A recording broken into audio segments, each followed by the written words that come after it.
ಎಲ್ಲ ನನ್ನ ಪ್ರೀತಿಯ ಸ್ನೇಹಿತರಿಗೂ ನಮಸ್ಕಾರ. ನಾನು ಮೇಕೆ ಶೆಟ್ಟಿನಡೂರು. ಪ್ರತಿ ಬಾರಿಯೂ ವಿಡಿಯೋ ಮಾಡಿದಾಗಲೂ ನಿಮ್ಮೆಲ್ಲರ ಕಮೆಂಟ್ಗಳನ್ನು ನೋಡ್ತಾ ಇರ್ತೇನೆ. ಆ ಕಮೆಂಟಲ್ಲಿ ನೀವು ಸರ್ ನಿಮ್ಮ ಮಾತುಗಳಿಂದ ನನಗೆ ನೆಮ್ಮದಿ ಸಿಗ್ತಿದೆ, ಪ್ರತಿ ರಾತ್ರಿ ಮಲಗುವಾಗ ಈ ಮಾತುಗಳನ್ನು ಕೇಳಿ ಮಲಗ್ತೀನಿ. ಮೊನ್ನೆ ಯಾರೊಬ್ಬರು ಕಮೆಂಟ್ ಮಾಡಿದರು, ಸರ್ ನಿಮ್ಮ ವೀಡಿಯೋಸ್ಗಳನ್ನು 4 ವರ್ಷದಿಂದ ನಾನು ಪ್ರತಿನಿತ್ಯ ಕೇಳ್ತೀನಂತ. ಬಹುಶಃ ಇಂಥ ಕಮೆಂಟ್ಗಳನ್ನು ನೋಡಿದಾಗ ನನಗನ್ಸೋದು ಇಲ್ಲೇನೋ ಒಂದು ಸಾಧಿಸೋದಿದೆ. ನಾನು ಪ್ರತಿ ಬಾರಿಯೂ ಈ ವಿಡಿಯೋ ಮಾಡಿದಾಗಲೂ ನಾನು ಯೋಚನೆ ಮಾಡ್ತಾ ಇರ್ತೀನಿ, ಹೊಸತನ ಕಲೀಲಿಕ್ಕೆ ನನಗೊಂದು ಅವಕಾಶ. ನಾನು ಅಂದ್ಕೊಂಡಿರ್ತೀನಿ ಭಾವ ತುಂಬಿದ ಪದಗಳಿಗೆ ಜೀವ ತುಂಬುವಾಗ. ಆ್ಯಂಡ್ ಇಲ್ಲಿ ಒಂದೊಂದು ಸತ್ಯ. ನಾನು ಮುಂಚೆ ಒಂದು ಮಾತು ಹೇಳಿದ್ದೆ, ನನ್ನ ಸಬ್ಸ್ಕ್ರೈಬರ್ಸ್ 3000 4000 ಇದ್ದಾಗಲೇ ನಾನೊಂದು ಮಾತು ಹೇಳಿದ್ದೆ. ಆವಾಗ ನನಗೆ ಒಂದಿಷ್ಟು ಜನ ಸ್ನೇಹಿತರು ಕೇಳೋದು, ಇಷ್ಟು ವೀಡಿಯೋಸ್ಗಳನ್ನು ಮಾಡ್ತಾ ಇರ್ತೀರಲ್ಲ ಸರ್, ನಿಮ್ಮ ವೀಡಿಯೋಸ್ಗಳು ರೀಚ್ ಆಗ್ತಿಲ್ಲ, ನಿಮ್ಮ ಅಕೌಂಟಲ್ಲಿ ಜನ ನಿಮ್ಮನ್ನು ಫಾಲೋ ಮಾಡ್ತಿಲ್ಲ, ಸಬ್ಸ್ಕ್ರೈಬ್ ಮಾಡ್ತಿಲ್ಲ, ಬಟ್ ಆದರೆ ನಿಮ್ಮ ವೀಡಿಯೋಸ್ಗಳನ್ನು ಬೇರೆಯವರು ಅಪ್ಲೋಡ್ ಮಾಡಿದರೆ ಅಲ್ಲಿ ಲಕ್ಷಾಂತರ ವ್ಯೂಸ್ ಅಂತ. ಈ ಮಾತನ್ನು ನಾನು ತೆಗೆದುಕೊಂಡೆ. ಕಾರಣ ಇಷ್ಟೇ, ನಾನು ಪ್ರಾರಂಭದಲ್ಲಿ ವಿಡಿಯೋ ಮಾಡಿದಾಗ ನಾನು ಅನಿಸಿದ್ದು, ಲಕ್ಷಗಟ್ಟಲೆ ಫಾಲೋವರ್ಸ್ ಬೇಕೆಂಬ ಆಸೆ ನನಗಿಲ್ಲ, ನಿಮ್ಮಂಥ ಲಕ್ಷಾಂತರ ಹೃದಯಗಳು ನನ್ನನ್ನು ಪ್ರೀತಿಸಿದೆ ಸಾಕು ಅಂತ ಒಂದು ಮಾತು ಹೇಳಿದೆ. ಬಹುಶಃ ಬಿಡಿ, ಆ ಭಗವಂತನ ಕೃಪೆ, ನಿಮ್ಮೆಲ್ಲರ ಆಶೀರ್ವಾದದಿಂದ, ನಿಮ್ಮೆಲ್ಲರ ವೀಕ್ಷಣೆಯಿಂದ 1,44,000 ಜನ ಸಬ್ಸ್ಕ್ರೈಬರ್ ಇದ್ದೀರಾ. ಒಂದು ಕನಸೊಂದು ಇದ್ದೇ ಇರುತ್ತೆ, 2 ಲಕ್ಷ ಆಗಬೇಕು, 3 ಲಕ್ಷ ಆಗಬೇಕು, 4, 5, 1 ಮಿಲಿಯನ್. ಕಾರಣ ಇಷ್ಟೇ, 0ಇಂದ ಇಷ್ಟು ಜನ ಸ್ನೇಹಿತರನ್ನು ಸಂಪಾದಿಸಿದ್ದೀನಿ. ಈ ಒಂದು ಜರ್ನಿಯಲ್ಲಿ ನಾನು ಹೇಳೋದು ಇಷ್ಟೇ ಬಂಧುಗಳೇ, ನಮ್ಮಿಂದ ಆಗಲ್ಲ ಅನ್ನೋದು ಯಾವುದೂ ಇಲ್ಲ. ಪ್ರಯತ್ನ ಮಾಡಿದರೆ ಒಂದು ಯಶಸ್ಸನ್ನು ಕಂಡುಕೊಳ್ಬೋದು. ಆ್ಯಂಡ್ ಒಂದೊಂದು ಸತ್ಯ, ಗೆದ್ದವನಿಗೆ ಇನ್ನು ಸೋಲ್ಬಾರ್ದು ಅನ್ನೋ ಒಂದು ಕನಸಿದ್ರೆ, ಸೋತವನಿಗೆ ಇನ್ನು ಗೆಲ್ಲೇಬೇಕು ಅನ್ನೋ ಒಂದು ಹಠ ಇರುತ್ತೆ. ಸೊ ಅಂಥ ಹಠವನ್ನು ನೀವೆಲ್ಲರೂ ಕೂಡ ಕಂಡುಕೊಳ್ಳಿ ಅಂತ ಹೇಳ್ತಾ, ನಿಮ್ಮೆಲ್ಲರ ಕಮೆಂಟ್ ನೋಡಿದಾಗ ನನಗನ್ಸೋದು, ಪ್ರತಿನಿತ್ಯ ಒಂದೊಂದು ವೀಡಿಯೋಗಳನ್ನು ಮಾಡಬೇಕು, ಪ್ರತಿನಿತ್ಯ ವೀಡಿಯೋಸ್ಗಳನ್ನು ಮಾಡಿ ನಿಮ್ಮೆಲ್ಲರ ಮನಸ್ಸಿಗೆ ನನ್ನ ಮಾತುಗಳಿಂದ ಭಾವ ತುಂಬಿದ ಪದಗಳಿಗೆ ಜೀವ ತುಂಬುವುದು ಎಷ್ಟು ಕರ್ತವ್ಯನೋ, ಹಾಗೆ ಸೋತಂತ ಮನಸ್ಸುಗಳಿಗೆ ನೆಮ್ಮದಿಯಾಗಿ ನಿಲ್ಬೇಕಾಗೋದು ನನ್ನ ಕರ್ತವ್ಯ ಅನಿಸುತ್ತೆ. ನಾನು ಅಂದ್ಕೊಂಡಿರಲಿಲ್ಲ ನನ್ನ ಮಾತುಗಳನ್ನು ನೀವು ಇಷ್ಟು ಇಷ್ಟಪಡ್ತೀರಂತ.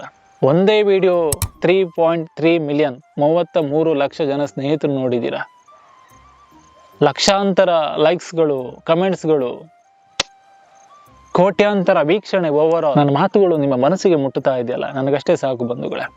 ಆ್ಯಂಡ್ ಒಂದಂತೂ ಸತ್ಯ, ನನ್ನ ಜೀವನದ ಉಸಿರಿರೋ ತನಕ ಆ ಭಗವಂತ ಈ ಧ್ವನಿಯಲ್ಲಿ ಎಷ್ಟು ಶಕ್ತಿ ಕೊಡ್ತಾನೆ, ಅಲ್ಲಿ ತನಕ ಈ ಮಾತಿನಿಂದ ನಿಮ್ಮ ಮನಸ್ಸುಗಳ ನೋವಿಗೆ ನಾನು ಸಂಜೀವಿನಿ ಆಗ್ತೀನಿ, ಮದ್ದಾಗ್ತೀನಿ ಅಂತ ಹೇಳ್ತಾ. ಆ್ಯಂಡ್ ಒಂದಂತೂ ಸತ್ಯ, ನಮ್ಮ ಬಗ್ಗೆ ಮಾತಾಡೋರ ಬಗ್ಗೆ, ಲೈಫಲ್ಲಿ ನಾವು ಏನೋ ಸಾಧಿಸ್ಬೇಕಂತ ಅಂದ್ಕೊಂಡಿರ್ತೀವಿ, ಒಂದಿಷ್ಟು ಜನ ನಮ್ಮ ಬಗ್ಗೆ ಸುಖ ಸುಮ್ಮನೆ ಮಾತಾಡ್ತಾರೆ. ಆವಾಗ ನಮ್ಗೆ ಅನ್ಸುತ್ತೆ ಆ ವ್ಯಕ್ತಿ ಬಗ್ಗೆ ನಮ್ಗೆ ಏನಾದರೂ ಮಾತಾಡಬೇಕು, ಆ ವ್ಯಕ್ತಿ ಜೊತೆ ನಾವು ಫೈಟ್ ಮಾಡಬೇಕು. ಯಾಕೆ ಹೇಳಿ, ಸುಖ ಸುಮ್ಮನೆ ನಮ್ಮ ಬಗ್ಗೆ ಮಾತಾಡುವಾಗ ನಾವು ಯಾಕೆ ಸುಮ್ಮನೆ ಇರಬೇಕಂತ. ಆದ್ರೆ ಒಂದೊಂದು ಸತ್ಯ ಬಂಧುಗಳೇ, ಪ್ರತಿ ಬಾರಿಯೂ ನಮ್ಮ ಮಾತುಗಳಿಂದ ನಾವು ಉತ್ತರ ಕೊಡಬಾರ್ದು. ಕೆಲವೊಂದು ಬಾರಿ ನಮ್ಮ ಕೆಲಸದಿಂದ, ನಾವು ಮಾಡೋ ಒಳ್ಳೆ ಕೆಲಸದಿಂದ ಉತ್ತರ ಕೊಡಬೇಕು.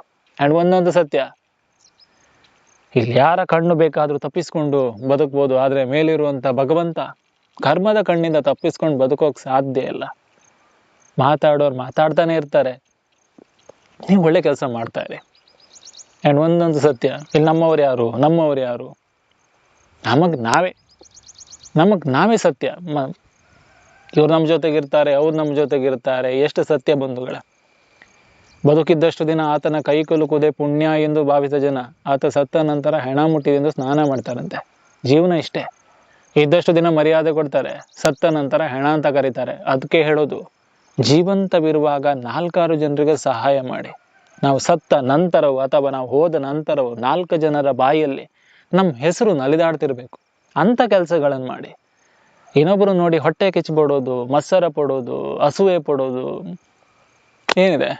ಆ್ಯಂಡ್ ಒಂದೊಂದು ಸತ್ಯ, ರಾತ್ರಿ ಮಲಗಿದವರು ಬೆಳಗ್ಗೆ ಎಚ್ಚರವಾಗಿರ್ತೀವಿ ಅನ್ನೋ ನಂಬಿಕೆ ನಮಗಿರಲ್ಲ, ಆದರೂ ಕೂಡ ನಾವು ಇನ್ನೊಬ್ಬರನ್ನು ನೋಡಿದ್ರೆ ಆಗಲ್ಲ.